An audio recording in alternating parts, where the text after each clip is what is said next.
ভাই আমার, দুনিয়াতে আমরা এসেছি, দুনিয়া থেকে একদিন চলে যাব। আমি মৌতের কথা আজকে বলবো না। এই যে মানুষের, নেককার মানুষের জান কেমন করে কবজ হয়, গুনাহগার মানুষের জান কেমন ভাবে কবজ হয়, কিভাবে তাদের রূহটাকে কোথায় রাখা হয়, একটা মাত্র হাদিসের কথা বলবো, লম্বা হাদিস, শর্টে দু চারটা কথা আপনি বলবো আপনাদের সামনে। যেমন বারা বিন আজিব রাদিয়াল্লাহু তাআলা আনহু হাদিসের রাবি, উনি বলছেন, তার আগে একটা আমি আয়াত পড়েছি, তারজমা আপনাকে শোনাই। আল্লাহ রাব্বুল আলামিন বলেন কি, ইন্নাল্লাযীনা কাযযাবু বিআয়াতিনা, আল্লাহ রাব্বুল আলামিন বলেন, হে দুনিয়ার মানুষ, আমার আয়াতকে যারা মিথ্যা মনে করে, আমার আয়াতকে যারা ইনকার করে দেয়, আমার নিশানিকে যারা ইনকার করে দেয়, 2 নম্বরে আল্লাহ বলেন ওয়াস্তাকবারু আনহা, এবং শরীয়ত পেয়ে, দিন পেয়ে, কোরআন পেয়ে, নবী পেয়ে যারা অহংকারী করে, ঘামান করে, কোরআনের কথা মানে না, দিনের কথা মানে না, 1 নম্বর আমার আয়াতকে, আমার দিনকে, আমার হুকুমকে যারা মিথ্যা মনে করে, 2 নম্বরে আল্লাহ রাব্বুল আলামিন বলেন ওয়াস্তাকবারু আনহা, যারা অহংকারী করে চলে, ঘামান করে চলে। আল্লাহ রাব্বুল আলামিন ওই লোকগুলোর ব্যাপারে বলছেন, এরা দুনিয়ার মানুষ, আল্লাহ রাব্বুল আলামিন বলেন লা তুফাত্তাহু লাহুম আবওয়াবুস সামাই ওয়ালা ইয়াদখুলুনাল জান্নাহ, যেদিন তুই মরে যাবি রে নাদান, যেদিন তোর মত হয়ে যাবে, যেদিন তুই দুনিয়া ছাড়া চলে যাবি, সেই দিন তোর জন্য আকাশের দুয়ার খোলা হবে না, আসমানের দুয়ার খোলা হবে না, ওয়ালা ইয়াদখুলুনাল জান্নাহ, এবং জান্নাতের গেট খোলা হবে না, জান্নাতের দুয়ার খোলা হবে না। 2টা কথা আল্লাহ বলছেন। আল্লাহকে যারা মানে না, অহংকারী করে চলে, ঘামান করে চলে, যেমন মেলায় মানুষ বলে, মুলবিরকে কথা শুনে কি হবে রে, নমাজ না পড়লো তো কি হলো, নেক না কাম করলো তো কি হলো, মরবো, মরে যাব, গলে যাব, সরে পচে চলে যাব, আল্লাহ খুঁজি পাবে না, এই যে অহংকারী ঘামানি করে, ইনকার করে, ওই সমস্ত মানুষের ব্যাপারে আল্লাহ বলছেন যেদিন মরবে সেদিন আকাশের দুয়ার খুলবে না, আর ওদের জন্য জান্নাতের দুয়ারও খোলা হবে না। কেমন কথা এটা? এই আয়াতটা বুঝতে গেলে এবার হাদিস আপনাকে পড়তে হবে বা শুনতে হবে। কি হাদিস আছে?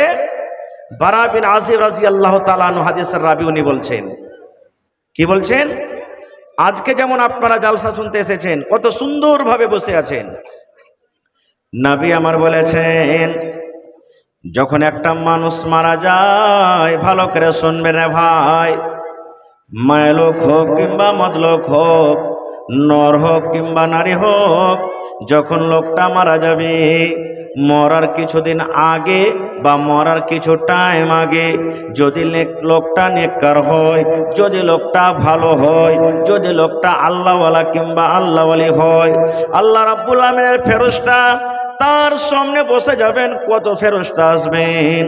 নবী বলেছেন, যে লোকটা মরবে তার চোখের নজর যত দূর পর্যন্ত যাবে, অত দূর পর্যন্ত আল্লাহর জান্নাতের ফেরেশতারা বসে থাকবেন।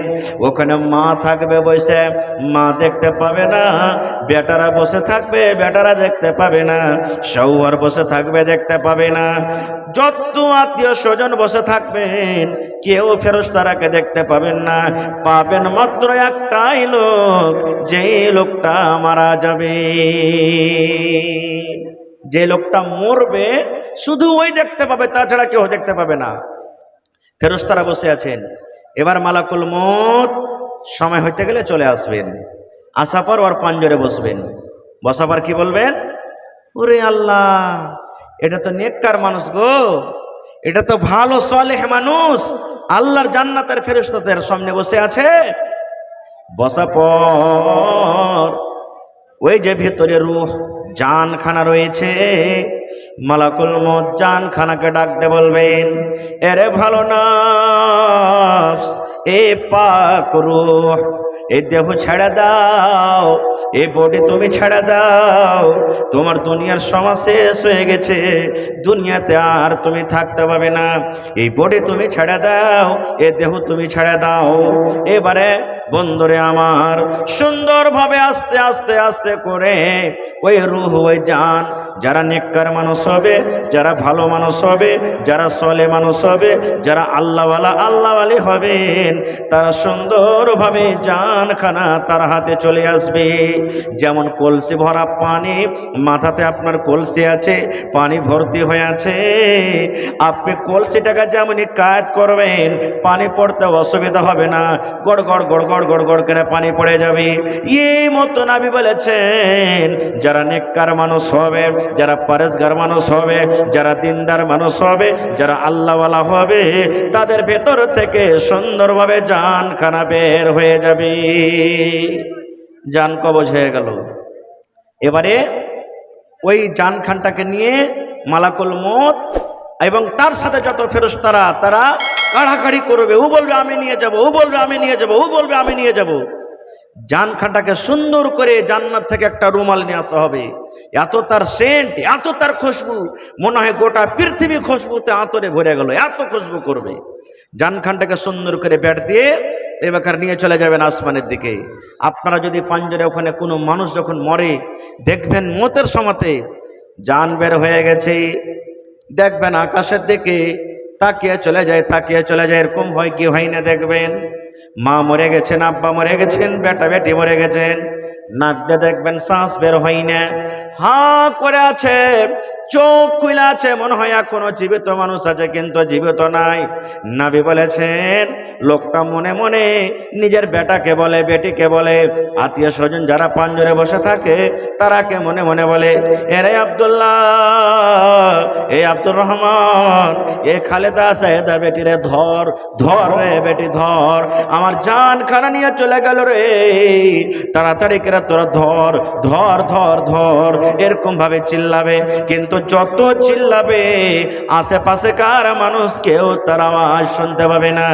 নবী তখন ওই টাইমে বলেছেন, যারা আত্মীয় পাঞ্জরে থাকবে তোমরা এরকম করে করে করে তার চোখটাকে সুন্দর করে তোমরা বন্ধ করে দাও।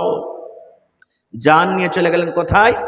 এই যে মাথার উপরে আকাশ দেখতে পেয়েছেন, আসমানে বেড় দেওয়া আছে জানখানটা, ভালো মানুষের রুহ নিয়ে চলে গেলেন আসমানে। ওখানে নিয়ে যাওয়ার পর এই দেখেন আমার দিকে এরকম ভাবে দরজাতে খটখটা হবে, আকাশে দরজা আছে, আকাশের যে গেটম্যান আছেন, ফেরেশতা আছেন, বলবে কে কে আছো, কে দরজাতে বাড়ি দাও। এবার মালাকুল মউত বলবেন, আমি মালাকুল মউত আল্লাহর ফেরেশতা আজরাইল আছি। বলবে কার তুমি জান কবজ করে এনেছো? বলবে আমি খাইরিগঞ্জের অমুক মানুষের জান কবজ করেছি, কিংবা বনগামা গ্রামের অমুক মানুষের জান কবজ করেছি, কিংবা কুশিয়ার এলাকার অমুক মানুষের জান কবজ করেছি, কিংবা পূর্ণিয়া জেলাতে অমুক মানুষের জান কবজ করেছি। যার জান কবজ করে নিয়ে চলে যাবে তার নাম বলে দেবেন। আল্লাহ রাব্বুল আলামিন ওই ফেরেশতাকে আগে থেকে জানিয়ে দেবেন কে নেককার কে গুনাহগার। এবার দেখবে আহারে এই লোকটা তো নেককার, এই লোকটা তো আল্লাহওয়ালা, এই লোকটা তো ভালো, এই লোকটা তো সলে, এই লোকটা তো ভালো মানুষ। এবার তার জন্য আকাশের দুয়ার খুলে দিবেন, আর খুলে দেওয়ার পর বলবেন ওয়েলকাম ওয়েলকাম, স্বাগতম স্বাগতম, মারহাবা, এসো এসো এসো। তোমার জন্য আসমানের দুয়ারকে খুলে দেওয়া হলো, আকাশের দুয়ারকে খুলে দেওয়া হলো। এসো এসো মালাকুল মউত, এসো তার জান খানা নিয়ে তুমি চলে এসো। সাইডে একটা বসেন তো লোক, একটু লেখেন 2 মিনিট, তারপরে তো আমি আয়াতটা শেষ করে আমি করছি। ওদিকে যাও বাবু, লেখে দাও, ওদিকে লেখে দাও, লেখেন মৌলানা। বাস 5 থেকে 10 মিনিট আমি বলবো, বেশি বলবো না খুব। এবারে আসমানের দুয়ার খুলে দিলেন। 1 মাস আসমান হয়ে গেল, মাথার ওপরে যেটা আসমান দেখতে পাই, ইয়ার ওপরে আরো 6টা আকাশ আছে। তাহলে এটা বাদে আরো 6টা, মানে মাথার ওপরে যেটা আকাশ আছে এটা নিয়ে 7 আকাশ আমাদের মাথাতে আছে। 7 তবক আসমান। 2 নম্বর আসমান চলে গেলেন, 3 নম্বর চলে গেলেন, 4 নম্বর চলে গেলেন। এই করতে করতে মুসলমান যারা কোরআন পড়তে জানেন দেখবেন ওয়াইলুল লিল মুতাফফিফিন একটা সূরা আছে, ওই সূরার মধ্যে একটা আয়াত আছে, ইল্লিন, ইল্লিন জগতে তার জানখানাকে পৌঁছে দেওয়া হয়। ইল্লিন কোথায় আছে? 7 আকাশের উপরে, 7 আসমানের উপরে ভাই। ইল্লিন একটা জায়গা আছে, ইল্লিন একটা জগৎ আছে। ওই যত ভালো মানুষ, যত নেককার মানুষ, যত পাক রূহ, যত ভালো রূহ, ওই ভালো রূহকে 7 আকাশের উপরে পৌঁছে দেওয়া হয়। তাহলে ভালো মানুষের জায়গা কোথায়? 7 আকাশের উপরে, আসমানের উপরে, ওখানে তার রূহ জমা হয়ে যায়। ভালো করে শুনবেন, 1 নম্বর পয়েন্ট হয়ে গেল। কিন্তু যে মরবে, লোকটা যদি গুনাহগার হয়, লোকটা যদি পাপী হয়, লোকটা যদি নাফরমান বান্দা হয়, লোকটা যদি গুনাহগার হয়, তার জান কবজ করার জন্য ওই মালাকুল মউত তার কাছে আসবে। গুনাহগার বান্দা হয় তো ওই ফেরেশতায় জান কবজ করবে, আর যদি নেককার বান্দা হয় তো ওই ফেরেশতায় আসবেন। এবার কিন্তু এখানে একটু মামলা আলাদা। কি মামলা? আপনারা শুনলেন যদি নেককার মানুষ হয় তো ওর সামনে জান্নাতের ফেরেশতারা বসে থাকবেন, কিন্তু লোকটা যদি গুনাহগার হয় তার সামনে জান্নাতের ফেরেশতা থাকবেন। আরে ভাই, তার সামনে জাহান্নামের ফেরেশতারা বসে থাকবেন। যত দূর তার নজর যাবে জাহান্নামের ফেরেশতা বসে থাকবেন। এবার মালাকুল মউত এসে তার পাঞ্জরে বসবেন, বসার পর বলবো, এই লোকটা তো গুনাহগার গো, এই লোকটা তো পাপী। এবার ধমক দিয়ে তাকে বলবে কি, এই বদনফস, আই তাড়াতাড়ি করে ছাড়। একবারে কড়া মেজে যাবে, এই বদনফস, এই নাপাক রূহ, আই দেহ ছাড়, তাড়াতাড়ি করে তুই বের হ। আপনারা বলেন, গ্রামে যদি একটা দারোগা চলে আসে, পুলিশ চলে আসে, আর যারা চোর আছে তাকে ধরতে এসেছে, পুলিশের সামনে থাকবে না লুকিয়ে বেড়াবে? কথা বলেন, লুকিয়ে বেড়াবে না? ওরে সুবহানাল্লাহ, নবী আমার বলেছেন, ওই নাপাক রূহ, ওই পাক রূহ, নাপাক রূহ, বেঈমান শয়তানের রূহ, মালাকুল মউত যখন আসবে ধমক দিয়ে বলবে, নাপাক রূহ, এই গায়ের সলে বান্দার রূহ, তাড়াতাড়ি করে তুমি দেহ ছেড়ে দাও। ওই জানখানা শরীরের মধ্যে লুকিয়ে বেড়াবে, জানখানা শরীরের মধ্যে লুকিয়ে বেড়াবে যেন আমাকে ধরতে না পারে। নবী আমার বলেছেন, যখন সে জানটা ধরা দিবে না, ওই লোকটার বুকের ওপরে চড়ে, বুকের ওপরে বসে এমন জোর করে জানখানাকে টানবে। কত মানুষকে দেখবেন গাধার মতো গ্যাংড়ায়, কত মানুষকে দেখবেন পায়খানা করে দেয়, কত মানুষকে দেখবেন পেশাব করে দেয়, কত মানুষকে দেখবেন ওরে আল্লাহ কত রকম কষ্ট পায়, জানোয়ারের মতন চিল্লা।